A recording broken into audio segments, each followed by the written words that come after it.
아합이 엘리야가 행한 모든 일과 그가 어떻게 모든 선지자를 칼로 죽였는지를 이세벨에게 말하니, 이세벨이 사신을 엘리야에게 보내어 이르되, 내가 내일 이맘때에는 반드시 내 생명을 저 사람들 중 한 사람의 생명과 같게 하리라. 그렇게 하지 아니하면 신들이 내게 벌 위에 벌을 내림이 마땅하니라 한지라. 그가 이 형편을 보고 일어나 자기의 생명을 위해 도망하여 유다에 속한 부엘세바에 이르러 자기의 사환을 그곳에 머물게 하고, 자기 자신은 광야로 들어가 하룻길쯤 가서 한 로뎀나무 아래에 앉아서 자기가 죽기를 원하여 이르되, 여호와여, 넉넉하오니 지금 내 생명을 거두시옵소서. 나는 내 조상들보다 낫지 못하니이다 하고 로뎀나무 아래에 누워 자더니 천사가 그를 어루만지며 그에게 이르되, 일어나서 먹으라 하는지라.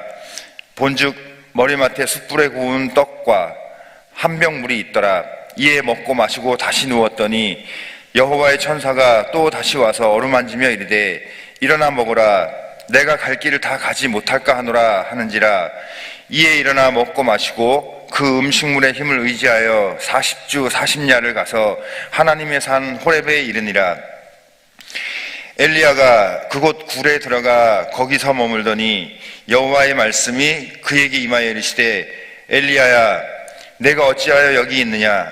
그가 대답하되, 내가 만군의 하나님 여호와께 열심히 유별하오니, 이는 이스라엘 자손이 주의 언약을 버리고 주의 제단을 헐며 칼로 주의 선지자들을 죽였음이오며 오직 나만 남았거늘 그들이 내 생명을 찾아 빼앗으려 하나이다. 여호와께서 이르시되, 너는 나가서 여호와 앞에서 산에 서라 하시더니 여호와께서 지나가시는데 여호와 앞에 크고 강한 바람이 산을 가르고 바위를 부수나 바람 가운데에 여호와께서 계시지 아니하며, 바람 후에 지진이 있으나 지진 가운데에도 여호와께서 계시지 아니하며, 또 지진 후에 불이 있으나 불 가운데에도 여호와께서 계시지 아니하더니 불 후에 세미한 소리가 있는지라. 엘리야가 듣고 겉옷으로 얼굴을 가리고 나아가 굴 어귀에 서매 소리가 그에게 임하여 이르시되, 엘리야야, 내가 어찌하여 여기 있느냐? 그가 대답하되, 내가 만군의 하나님 여호와께 열심히 유별하오니, 이는 이스라엘 자손이 주의 언약을 버리고 주의 제단을 헐며 칼로 주의 선지자들을 죽였음이오며 오직 나만 남았거늘 그들이 내 생명을 찾아 빼앗으려 하나이다. 여호와께서 그에게 이르시되, 너는 내 길을 돌이켜 광야를 통하여 다메섹에 가서 이르거든 하사엘에게 기름을 부어 아람의 왕이 되게 하고, 너는 또 님시의 아들 예후에게 기름을 부어 이스라엘의 왕이 되게 하고, 또 아벨 무홀라 사밧의 아들 엘리사에게 기름을 부어 너를 대신하여 선지자가 되게 하라. 하사엘의 칼을 피하는 자는 예후가 죽일 것이요 예후의 칼을 피하는 자는 엘리사가 죽이리라. 그러나 내가 이스라엘 가운데 7,000명을 남기리니 다 바알에게 무릎을 꿇지 아니하고 다 바알에게 입맞추지 아니한 자니라. 아멘. 나이 드신 어른들에게 있어서 가장 큰 고민 중에 하나는 귀가 잘 들리지 않는다는 겁니다. 제가 아는 목사님도 제 또래인데 항상 이렇게 말을 하면 안 들려갖고 귀를 가만히 대고 이렇게 들어요. 귀가 들리지 않는 사람은 좀 뭔가 말을 잘 듣지 못하기 때문에 겉에서 볼 때는 어리벙벙하게 들릴 때가 많습니다. 왜 그렇습니까? 들리지 않기 때문에 그렇습니다. 말을 하지 못한 벙어리의 문제는 혀의 문제가 아니라 귀의 문제입니다. 신앙인의 최대 비극이 있다고 한다면 그것은 바로 듣지 못한 거라고 하는 겁니다. 이스라엘 역사상 가운데 가장 큰 비극을 당한 인물을 꼽으라고 한다면 사울왕과 엘리 제사장 들 수 있는데요, 사울왕은 하나님의 은혜 가운데 왕이 되어서 블레셋도 이기고 아말렉도 이겼는데 불순종하다가 하나님의 영광이 떠나버리고 맙니다. 그래서 사무엘 선지자의 음성을 듣기 위해서 신접한 연을 찾아간 그런 비참한 자리까지 빠지고 말았습니다. 엘리 제사장은 이스라엘 백성들이 하나님의 말씀을 받아서 말씀을 전하고 그들의 죄를 대속하기 위해서 제사를 드리는 그런 제사장이었는데, 그가 귀가 어두워서 하나님의 음성을 듣지 못하는 겁니다. 육신의 귀가 아니라 영적인 귀가 닫혀졌습니다. 특별히 홈리와 비느하스라는 두 아들 때의 죄를 하나님의 책망했을 때 그 말씀을 듣고 그들을 꾸중하고 올바로 지켜야 될 텐데 결국 그러지 못함으로 말미암아서 전쟁 가운데 법궤를 잃어버리게 되고 두 아들들이 죽는 그날에 엘리 제사장도 죽는 이가봇 하나님의 영광이 떠나가 버리는 그런 가정이 되고 말았습니다. 왜 그렇습니까? 하나님의 음성을 듣는 가장 듣고 있는 자리에 있음에도 불구하고 음성을 듣지 못했기 때문에 그렇습니다. 사람이 아무리 낙심 가운데 있다 할지라도 하나님의 음성을 들을 수만 있다면 다시 일어설 수가 있습니다. 베드로가 예수님 배반합니다. 가야바 대제법정에서 계집 중 하나가 당신 예수 민당이지? 나 모른다. 난 저 사람 모른다. 저주까지 했던 베드로였습니다. 낙심하고 십자가에 못 박힌 주님 그를 보면서 이제 세상에 나가서 이제 끝났다고 고기 잡고 있는데 좀 찾아오셨어요.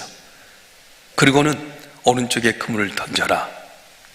그래서 그물을 던졌더니 153마리 고기가 잡혀졌는데 요한이 주님이란 말 듣고 주님 앞에 찾아갑니다. 그래서 주께서 말씀하신 겁니다. 시몬아, 네가 날 사랑하느냐? 내 양을 먹이라. 3번이나 주의 음성을 듣는 가운데 그가 변화가 되어서 배반자 베드로가 아니라 주님께서 거꾸로 십자가를 질 정도로 최선을 다하는 주의 가장 사랑하는 수제자가 되었던 겁니다. 여러분은 어떻습니까? 낙심 가운데 있습니까? 그때 여러분 들려오는 하나님의 음성이 무엇입니까? 여러분 삶 가운데 절망 끼인 상황 가운데 있습니까? 그때 들려오는 하나님의 말씀이 과연 무엇입니까? 말씀을 읽을 때나 기도할 때나 하나님께 여러분 이름을 부르시면서 말씀하시는 음성을 듣고 있습니까? 그렇다면 여러분 절망 가운데 있어도 일어날 수 있게 되고 낙심 가운데 있을 때도 소망 있는 은혜가 있어질 줄 믿습니다. 오늘 본문의 말씀에 보게 되면 엘리야가 낙심 가운데 있을 때 하나님께 찾아오셔서 말씀해 주셨습니다. 그때 들린 하나님의 음성이 무엇이었습니까? 위로의 음성이었습니다. 위대한 신앙의 승리를 거뒀던 엘리야가 왜 낙심과 좌절 가운데 주저앉고 있습니까? 하나님께 민감하기보다는 환경이 너무 민감했어요. 오늘 본문 3절 말씀 읽어보겠습니다. 열왕기상 19장 3절 말씀 시작. 그가 이 형편을 보고 일어나 자기의 생명을 위해 도망하여 유다에 속한 브엘세바에 이르러 자기의 사원을 그곳에 머물게 하고.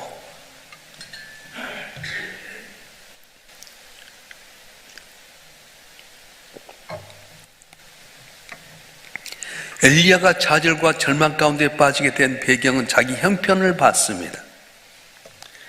믿음의 사람은 환경에 민감한 사람이 되어서는 안 됩니다. 환경을 인도하시는 하나님께 민감해야 되는데 환경이 너무 민감하게 되면 환경이 너무 커져서 하나님이 안 보이게 되는 겁니다. 혹시 여러분 질병 때문에, 물질 때문에, 사람 때문에, 여러 직장과 사업장의 여러 가지 문제 때문에 혹시 하나님이 안 보이셔서 좌절하고 절망하고 있지는 않습니까? 너무 환경에 민감하면 하나님이 안 보이게 된다는 겁니다. 형편이 어렵기 때문에 움직인 것이 아니라 우리는 하나님의 음성을 듣고 하나님의 인도하심 따라 움직이는 사람이 되게 될 때에 어려운 가운데 승리하는 역사가 일어나게 되는 것입니다. 우리는 과연 무엇을 보고 있습니까? 환경을 보면 환경이 우리보다 더 거대하게 보이게 됩니다. 환경에 민감한 사람은 미래에 둔감하게 됩니다. 지금 이세벨의 말이 중요하지 않습니다. 하나님이 내게 베푼 귀한 능력들을 다시 한번 기억하면서 하나님께 민감해야 될 텐데, 그런데 엘리야는 그것에 실패하고 나서 도망을 치고 있었던 겁니다. 신앙의 실패는 언제 일어납니까? 너무 자기를 위해서 살아갈 때 일어납니다. 생명에 도망했기 때문에 엘리야가 실패가 있었습니다. 신앙이 자기 문제에 매달리다 보면 고민하게 되면 실패하게 된다는 거예요. 오직 주님 바라보고 주님 의지하면 환경이 힘들고 어려울지라도 주께서 도와주시는데 너무 환경에 민감하고 내가 살고자만 하면 내 삶에 실패할 수밖에 없다는 겁니다. 왜 여러분 삶이 실패합니까?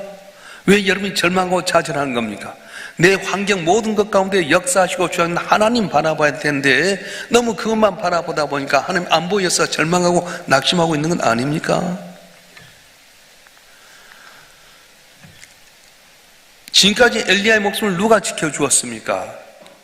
자기가 지킨 건 아니었습니다. 하나님이 지켜주셨습니다. 근데 왜 지금에 와서 엘리야가 자기 생명을 살고자 발버둥 치는 겁니까? 바알 선지자 450명과 또 아세라 선지자 400명이 있었고 이스라엘 백성이 다 자기 편이 아니었음에도 불구하고 갈멜산을 두려워하지 아니했는데 왜 지금 와서 두려워하는 겁니까? 하나님 놓치고 환경을 바라보고 그 환경 가운데 자기 생명을 살리러 도망치다 보니까 결국은 두려워하고 염려하고 좌절하게 된 것입니다. 엘리야는 자기 생명을 살리려고 도망가면 다 될 줄 알았지만 그것이 낙심의 원인이 되었고 신앙의 침체의 원인이 되었고 실패의 원인이 되고 말았습니다. 여러분, 환경이 우리 적수가 아닙니다. 주변에 들려온 소리가 나를 들게 하지 못합니다. 주변에 들려온 소리 때문에 너무 혼란스러워하고요, 그것 때문에 환경에 얽매이거나 한 놓쳐버려서는 안 된다는 겁니다. 지금 우리 정치적인 상황이나 경제적인 상황이나 모든 걸 바라보면 다 두렵게 하는 것이지만 거기에 너무 연연하지 마세요. 이렇게 실패하고 좌절했던 엘리야에게 하나님께서는 어떻게 일어서게 만드셨습니까? 위로의 음성을 들려주셨습니다. 오늘 또 저 이름을 한번 남겨 주께서 위로의 음성을 들려주실 때 우리는 일어날 줄로 믿습니다. 담을 넘을 줄 믿습니다. 오늘 5절 말씀 한번 읽어보겠습니다. 5절 말씀 시작. 로뎀나무 아래에 누워 자더니 천사가 그를 어루만지며 그에게 이르되 일어나서 먹으라 하는지라. 엘리야가 이렇게 이세벨이 내를 죽이기 전에는 내가 먹지도 않고 자기도 않겠다, 내가 안 먹겠다 이런 말을 듣고 도망갔는데 그때 누가 와서 엘리야를 위로한 사람이 있었습니까? 누가 따라와서 힘내세요, 예전에 하나님께서 당신 도왔던 것 생각하면서 좀 힘 얻으십시오, 지금 도와줄 것입니다, 한 사람도 없었습니다. 그런데 이때 낙심 가운데 있을 때 하나님이 오셨습니다. 자, 우리 8절만 다시 한번 읽어보겠습니다. 시작. 이에 일어나 먹고 마시고 그 음식물에 힘을 의지하여 40주 40야 하나님의 산 호렙에 이르니라. 아멘.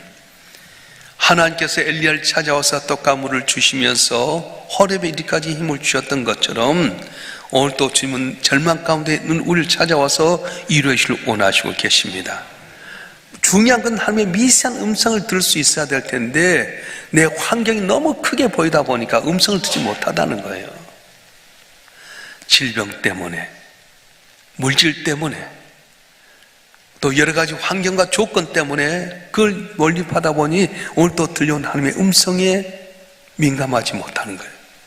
근데 기억하실 것은 아무리 힘들고 어려울지도 하나님께 내게 다가오셔서 미세한 음성 속에 힘을 주시고 위로의 힘을 믿으실 줄을 축원합니다. 축원합니다. 그래서 우리가 하나님의 음성을 듣는 가운데 어쩌냐면 하나님께서는 책망도 주시고 사명을 주시는 하나님이라는 겁니다. 하나님께는 우리에게 사명을 완수하도록 하기 위해서 우리를 위로해 주시는데 그 위로의 의미가 바로 거기에 있습니다. 엘리야에게는 아직도 가야 될 사명의 길이 있었습니다. 어떤 사명입니까? 우리 8절 말씀 보겠습니다. 아까 읽었던 8절 말씀 다시 한번 읽겠습니다. 시작. 이에 일어나 먹고 마시고 그 음식물에 힘을 의지하여 40주 40야를 가서 하나님의 산 호렙에 이르니라. 아멘. 여호와의 산 호렙까지 가는 것이 바로 하나님께서 맡겨진 일이었습니다. 여러분, 절망에 빠져서는 안 됩니다. 우리는 다시 신앙의 힘을 얻어야 됩니다. 뒤로 물러서는 하나님이 기뻐하지 않습니다. 내 있는 자리에서 하나님의 음성을 들을 수 있어야 됩니다.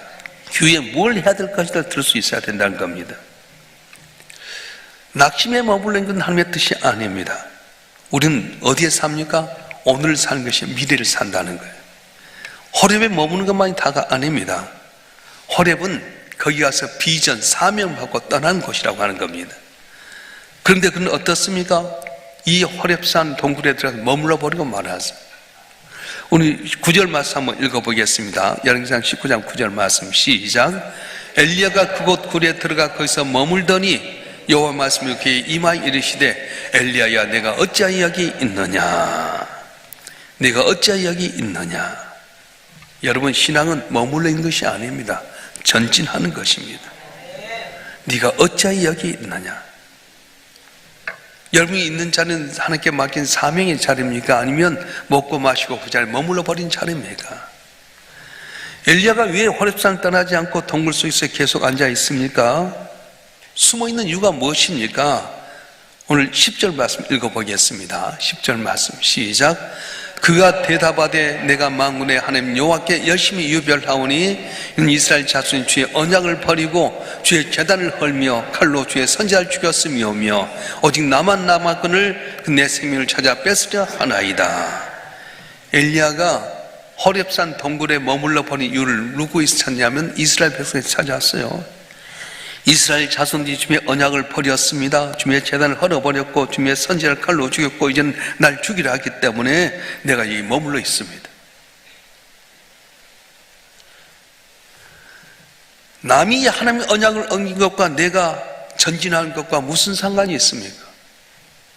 남이 선지자를 죽이는 것과 나의 신앙의 전진과 무슨 상관이 있습니까? 다른 주변 여건 때문에 내가 이것 때문에 저것 때문에 핑계대서는 안 됩니다. 이래서 못하겠고 저래서 못하겠고 이런 이유 때문에 저런 이유 때문에 다 포기할 때가 많습니다. 그런데 하나님은 이런 엘리야를 책망하면서 깨닫게 하는데 뭐라고 하십니까? 네가 어찌하여 여기 있느냐 말씀하신 거예요. 그래서 하나님께서는 엘리야를 깨닫게 하기 위해 강한 바람을 일으켜가지고요 전체 바위를 깨부숴버렸습니다. 그리고 남대 지진이 일어나가지고 전체 모두 삼켜버렸습니다. 그 다음에 강한 불꽃이 일어나가지고 거기에 있는 걸 다 태워버렸습니다. 그런데 거기 하나님이 안 계신 거였어요. 하나님이 이걸 통해서 주신 교훈의 말씀이 있는데 이세벨의 말이 무섭니? 강한 바람 같니? 지진 같니? 거대한 불꽃 같니? 걱정할 것 없다. 거기에 능력 있는 것 아니다. 너무 거기에 민감하지 말아라. 그렇게 말씀하신 거예요. 그리고 난 다음에 하나님께서 불 후에 세미한 소리가 있는지라 그렇게 말씀하셨어요. 신앙인들은 환경에 민감하기보다는 하나님의 세미한 음성의 귀를 기울이도록 노력해야 됩니다. 외부의 이야기에 너무 민감하게 되면 바람 같은 일을 만나면 흥분하기 쉽습니다. 지진 같은 일을 만나면 쉽게 포기해 버립니다. 불 같은 일을 만나면 어쩔 줄 몰라 합니다. 그런데 오늘 하나님 그런 엘리야에게 나타나셔서 이것들 다 봤냐? 바람이 부수는 것 봤니? 지진이 난 그 삼켜오는 거 봤니? 말씀하신 가운데 나는 거기에 있지 않다. 그렇게 말씀하셨어요. 혹시 우리 너무 거창한 소리에 살고 있지는 않습니까?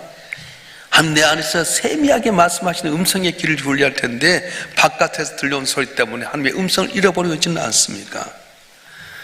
외부의 엄청난 이야기, 주의 선지자를 죽였고 주의 단도 헐어버렸고 언약도 배반했고 마침내 나의 생명까지 취하려고 한다는 사실에 대해서 너무 민감해하고 있지는 않습니까? 내적인 세면 하나님의 음성을 기울이는 여러분 되었으면 좋겠습니다. 그래야 우리가 전진할 수 있고 성장할 수 있게 되고 승리할 수 있게 된다는 겁니다. 다른 사람 이야기 때는 너무 민감하지 마세요. 교회도 보면 누가 어쨌대 그럼 민감할 때가 많아요. 그건 아무것도 아니에요. 밖에서 뭐 대단한 불이 났대 누가 어쨌대 민감할 필요 없어요. 거기는 하나님이 안 계셔요. 중요한 것은 오늘 또 하나님 바라보면서 저 앞에 고개 숙여 기도할 때 미세한 하나님의 음성 말씀 가운데서 여러분 가운데서 이 말씀이 내 안에 들려오는 분도 있지만 안 들려오면 그때부터 위기라고 하는 거예요. 내 삶이 절망적이고 어려울지라도 오늘 또 주님께서 들으신 말씀에 귀를 기울이고 그 말씀 내 마음에 와 닿게 되면 스파크가 일어나게 되면 능치 못함이 없는 놀라운 기적의 역사 우리 삶 가운데 일어날 줄로 믿습니다. 할렐루야. 여러분 있는 삶의 자리는 어떻습니까? 머물러 버린 자리입니까? 아니면 사명을 받는 자리입니까? 주님 말씀대로 살기가 두려워 동굴 속에 혹시 숨어 있지는 않습니까? 내게 주신 은사와 전인데 묻어두고 있지는 않습니까? 하나님의 음성을 듣는 여러분 되시길 주님으로 축원합니다. 하나님의 부르신 자리에 있을 때 우리는 행복하게 되는 거예요. 직분자들 마찬가지입니다. 장로로, 권사로, 안수입사로 또 제주로 불러주신 이유가 무엇입니까? 그건 내게 사명이 있다는 거예요. 나도 모르는 사이에 엄청난 사명을 주셨어요. 오늘 15절 16절 말씀 한번 읽어보겠습니다. 15절 16절 말씀 시작. 여호와께서 그에게 이르시되 넌 내 길을 돌이켜 광야를 통하여 다메섹에 가서 이르거든 하사릭의 기름을 부어 아람의 왕이 되게 하고 넌 또 님시 아들 에후에게 기름을 부어 이스라엘 왕이 되게 하고 또 아벨 모올라 사바세 아들 엘리사에게 기름을 부어 널 대신할 선지자가 되게 하라. 아멘. 엄청난 사명입니다. 두 왕을 세우고 널 대신해서 하나님의 위대한 선지자를 네가 기름 부어 세우라 말씀하신 겁니다. 엘리야에게는 하나님 주신 위대한 사명이 있었습니다. 우리도 마찬가지입니다. 세상 끝나기 내가 너와 항상 함께 하겠다. 내가 내게 허락을 다하니까 내게 덜 떠나지 않겠다고 말씀하셨어요. 우리에게 맡긴 사명 이루기까지 결코 우리 곁을 떠나지 아니한다고 했는데도 불구하고 언제나 눈앞에 본 것 때문에 낙심하고 좌절하고 있지는 않습니다. 하나님은 연단하신 가운데 숨같이 쓰임받게 하고자 한 계획이 있습니다. 따라서 합시다. 그가 나의 갈 길을 아시나니 나를 단련하신 후에는 내가 숨같이 나오리라. 그렇습니다. 내 길을 아시면 누구냐면 주님이 아신다는 거예요. 이 정도 있다가 죽고 끝나는 것 아닙니다. 우리가 맡긴 사명이 있습니다. 그래서 그가 나의 갈 길을 아신 나를 단련하신 후에는 숨같이 쓰임받게 하신다고 말씀하셨어요. 요셉이 형들에 의해서 애굽 땅에 팔려간 이유가 무엇입니까? 형들의 배반 때문 아니요. 하나님께 아브라함과 이삭과 야곱이 약속하셨던 그 자손을 번창케 하기 위해서 요셉을 먼저 애굽 땅에 가서 종으로 팔려간 것 같지만 국무총리가 돼가지고 고센 땅 가장 좋은 곳에서 70명의 야곱의 자손 가서 번창하게 하는 하나님의 계획이 있었습니다. 오늘 저와 여러분 한 번 하면 눈물로 씨를 뿌리지만 반드시 기쁨으로 거두는 귀한 역사가 일어날 줄 믿습니다. 그래서 여러분이 하나님의 말씀에 귀를 기울여야 돼요. 언제나 우리와 함께 하겠다고 하신 하나님은 위로의 말씀을 주십니다. 두려워하지 말으라 내가 너와 함께 함이니라.